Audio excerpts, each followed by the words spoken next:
அனைவருக்கும் வணக்கம் மாணவர்களே.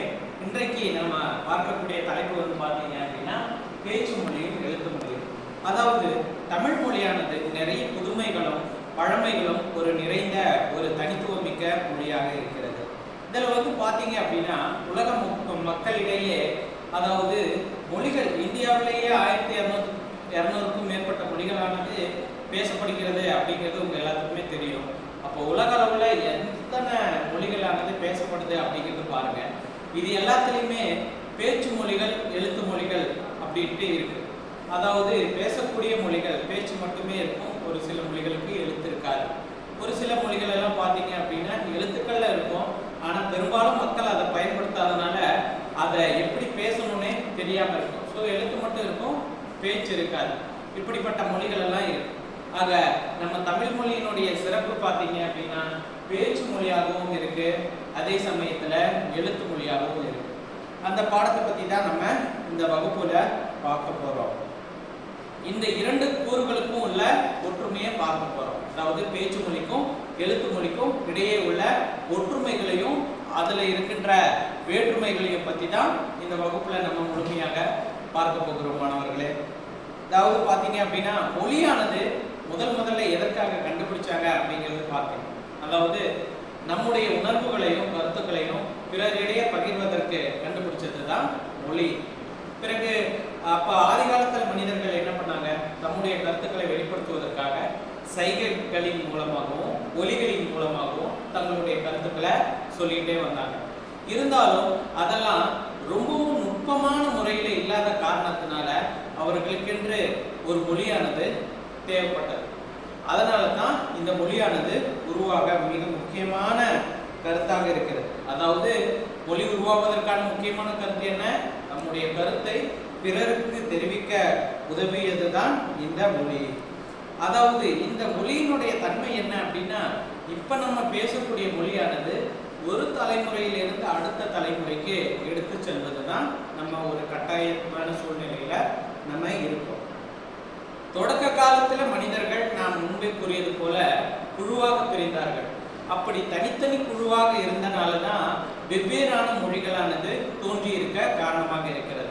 எல்லோருமே ஒரே இடத்துல இருந்திருந்தா அப்போ உலகத்திலேயே பார்த்தீங்கன்னா எல்லோருமே ஒரே மொழியை தான் பேசிட்டு இருக்கோம். ஏன் இப்பேற்பட்ட பல மொழிகள் தோன்ற காரணமா இருக்குன்னா, வெவ்வேறு குழுக்களாக இருந்தார்கள்.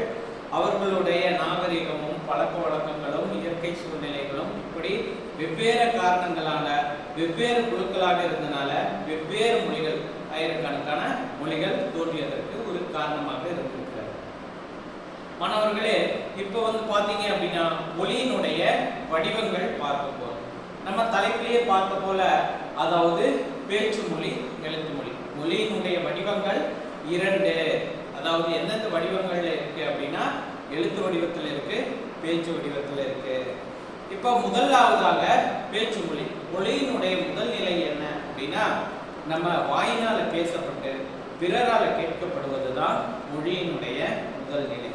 பிறகு அதாவது கண்களால் கண்டு உணருமாறு வரி வடிவமாக எழுதப்படுவதுதான் அதாவது மொழியினுடைய இரண்டாவது நிலை. அதாவது மொழியினுடைய முதல் நிலை இரண்டாவது நிலை இருக்கு. முதல் நிலை என்னன்னு சொன்ன, நம்ம பேசுவதும் பிறர் கேட்பதும்.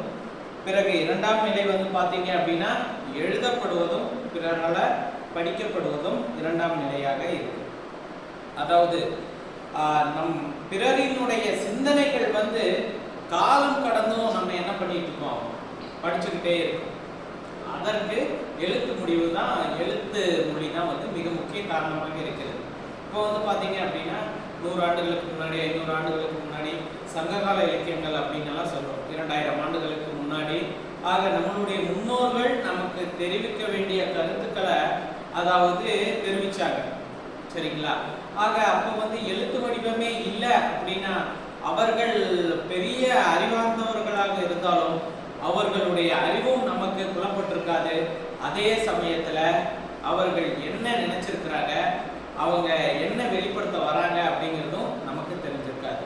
ஆக நம்ம முன்னோர்கள் கூறிய சிந்தனைகளை நம்ம கிட்ட எடுத்துட்டு சேர்க்க வேண்டியது அதாவது இந்த எழுத்து மொழியினுடைய ஒரு பொறுப்பாக இருக்கிறது. எழுத்து மொழி இருக்கிறனால தான் நம்மளாலையும் அந்த முன்னோர்கள் கூறிய கருத்தையும் நமக்கு அதாவது வந்தடைய ஒரு காரணமாக இருக்கிறது. அதாவது இந்த வரி வடிவத்தில் எழுதுகின்ற மொழியானது நீண்ட கால பயன்பாட்டிற்கு உரியதாக இருக்கிறது. இப்ப திருக்குறளாகட்டும், அதாவது திருக்குறள் தோன்றிய ஆண்டுகளே கண்டுபிடிக்கவில்லை அப்படின்னு சொல்றாங்க.